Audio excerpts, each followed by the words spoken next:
It's 2:42. It's the 30th of September. Look at me days. Am I still working? Yeah, I'm still working.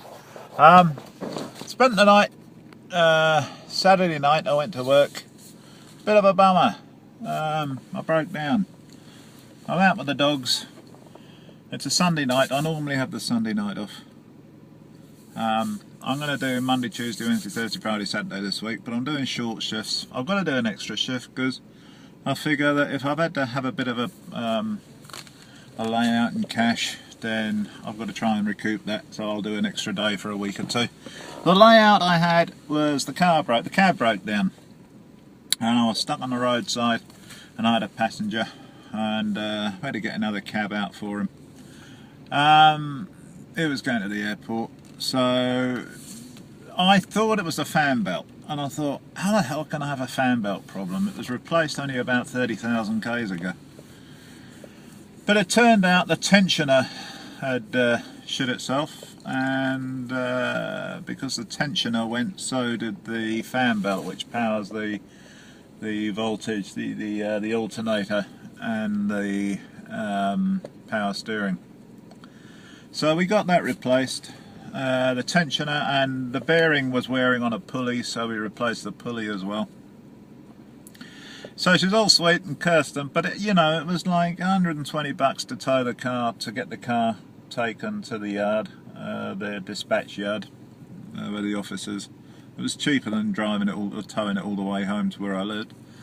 And we got a mobile mechanic out. Now, because it was Sunday, it cost a bit. The car's sitting there, it's not earning, it's actually costing me money sitting there, so we had to get it fixed, and we had to get my wife out driving, and I'll be out driving Monday, Tuesday, Wednesday, Thursday, Friday, Saturday. So that's the 6 days. So I'll do a short, 9-hour shift Monday, Tuesday, Wednesday, and then increase them to like 12 hours Thursday, Friday, Saturday. So there you are. But yeah, it's about 440 bucks all up, which is effectively a night's gross income. So I'll work, an extra couple of short shifts, and that'll cover that cost. The types of customers I've had. I was listening to you, Andy, and I don't mean this in any way with a halo over my head, or I'm skiting or showing off or boasting or anything, but we don't get many passengers on a benefit using our cabs. Most of our customers are usually money customers. There's a lot of old money in a lot of areas that we work in, sort of Remuera, St Heliers Bay, Glendowie.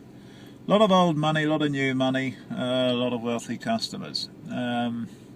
Give you an idea, I regularly carry platinum card holders, American Express. There's one woman has a metal, she's a passenger, she has a metal card, an American Express. It's a titanium card, I think, or an aluminium card. So anyway, it's for the heavy user, the high roller.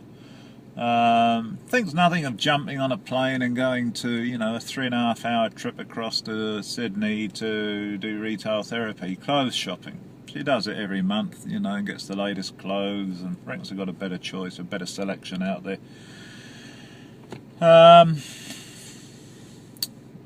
Took a lad and his family to the airport, went out to Bali. 10 hours on a plane.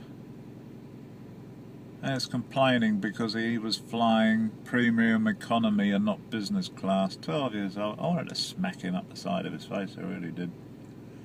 But there you are. So how the other half live? I'd take people out to dinner who spend $300, $400 on a meal for two. A 3-course meal in sort of high-end restaurants and sort of 5-star joints. Regularly take people to hotels. We carry the sort of customer like we had a fashion show on, fashion awards, and we're the preferred cab provider for a lot of those fashionistas type people. they, you know, one of them came out, I was booked, and one of the, you know, all the penguin suit, all the regalia. And she said, are you available? I said, I'm sorry, ma'am, I'm booked. There's a general taxi rank behind me, though. She went, oh, no, I'd rather not go in one of those cabs, if you don't mind. You know, only the corporate, you know, the high-end, the Regencies, the VIPs type service, not the, you know. So, that's pretty much the sort of people we carry. But then they got me as a driver, so they can't be that fussy. Hang on, get me, dog. Libby, come on! But yeah, no, other than the breakdown on Saturday night, I was working again Sunday. That's the thing with my cab. If there's something goes wrong with it, or if I have a prang or a ding,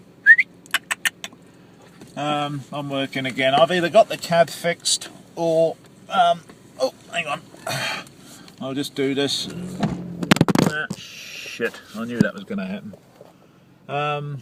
Yeah, so, you know, if you have a ding, there's things in place where, you know, settle up, stay.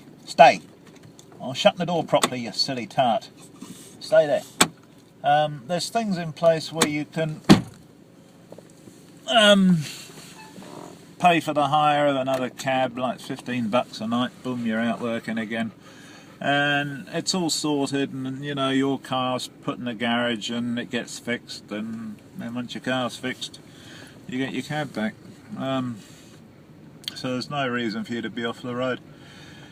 I'm just thankful that my fan belt didn't go when I was out the back blocks of the Waitakere Ranges or something, where I, you know, had no bloody cell phone coverage. That would have been a pain in the ass. Had a Butte fair on Monday. Went down to Waikato Hospital, picked up 2 doctors. They were doing a statistical. What do they do? If there's a medical analysis going on, what do they call that with bell curves?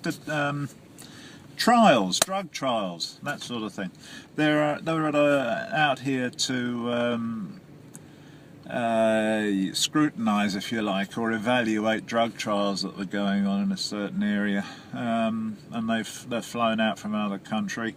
So I picked them up from Waikato Hospital, took them back to the hotel in Auckland City. Now Waikato's an hour and a half from Auckland, so I had an hour and a where I was nearest car. I had an hour and a half drive to Waikato Hospital, and then it was an hour and 45 minutes to take them to Central Auckland to their hotel. So that was a $340 fixed fare. Boom! Why can't I get those every night of the week? So yeah, you know, I did that one, and that on top of I had a self-request which was going from the airport to Waiuku, and that was $180. Lovely. That's nice when that happens.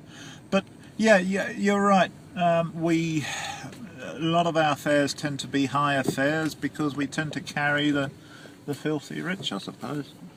Or if not the filthy rich. But you know, the rich aren't all that rich. I'll tell you what I mean. Years ago I did collecting for the SPCA. I used to go and bang on the doors, or I'd phone people up. I mean, this was in another life. I'd phone people up, cold calling, you know, donations for an organisation or whatever. And when I was doing the cold calling, knocking on doors, collecting for the SPCA, I found that the people that had the caravan, the big posh car, and all the bells and whistles and everything, they're the ones that didn't give. You wouldn't get a bloody brass razoo out of them. But the ones that had the ramshackled house, the window frames that needed painting, the old dunner of a car in the driveway, they're the ones that would put $10 or $5 in the bin, you know. And I think it's because these were the big RVs and the motorhomes and all the bells and whistles and the boats on the trailer and the big flash house. They're all mortgaged up to the eyeballs and financed up to the hilt, and they got no bloody cash. That's my theory anyway. But so there you go. Well, I think that's all I've got to say now. Nothing special or untoward. I'll mention the effeminate gentleman who was massaging the uploaders. Yeah, waiting time. We have a sort of a rule. If you're an account customer, if you're a time customer, we've got to pick you up at a certain time. You've got 5 minutes. Boom, we hit the waiting time. So then we're waiting for you. Because if we're waiting for you, we can't earn and do another job. If you are, I need a cab now, and we're straight round there, as soon as you've notified them that you're there waiting for them, boom, you hit the wait time button, and you hit the on button, and the waiting time clicks up. Again, if we're waiting for you, we can't go out and continue earning a living, so you have to pay waiting time. It's just like if you hire a rental car. Even if you're not using the rental car, it's sitting in your driveway, you're still paying for the time that you've got it. So it's the same principle, in my view. Occasionally, very rarely, we get one complaining. But if they do, same thing. You know, if I'm waiting for you, I can't work. So you have to pay waiting time, simple as that. I did have one interesting job. It was at a fashion show. And the guy came out and he said, I was there on time, waited 5 minutes, I rang him and he came out. And he said, look, I'm having trouble finding my wife, just wait there. You've got the meter on, have you? Good, just sit there and sit in the dry, it will be out shortly. And he came and he slipped me a $20 note, and it was an account customer, so there was no cash necessary, but he gave me a $20 note. And he came out 15 minutes later, gave me another $20 note, and he said, you got the meter running, haven't you? It's on account, it's all sorted. I said, yeah, it's all on account, it's all sorted. Great, leave the meter running. As soon as I can find my wife or a couple of friends or somebody, I'll be out in a few minutes, he said. I said, right as that, so I sat in the car and I waited and I faffed about, and half an hour later he came out and he slipped me another 20. Just every time he came out and let me know what was going on, he gave me another $20 note. So I got $40 plus half an hour's waiting time plus the fare, which worked out to be about $80. The fare would have been about 25. Go figure. But there you are. So that happened. That was one night last week. Other than that, nothing abnormal. Oh, all my customers are abnormal when they've had a few drinks. Completely different when they're sober. Miserable sods when they're sober, but when they're drunk, very happy, very jovial. They're not usually pissed, you know. Oh, heavens, we don't have drunks in this car, do we? But I've had a few, you know.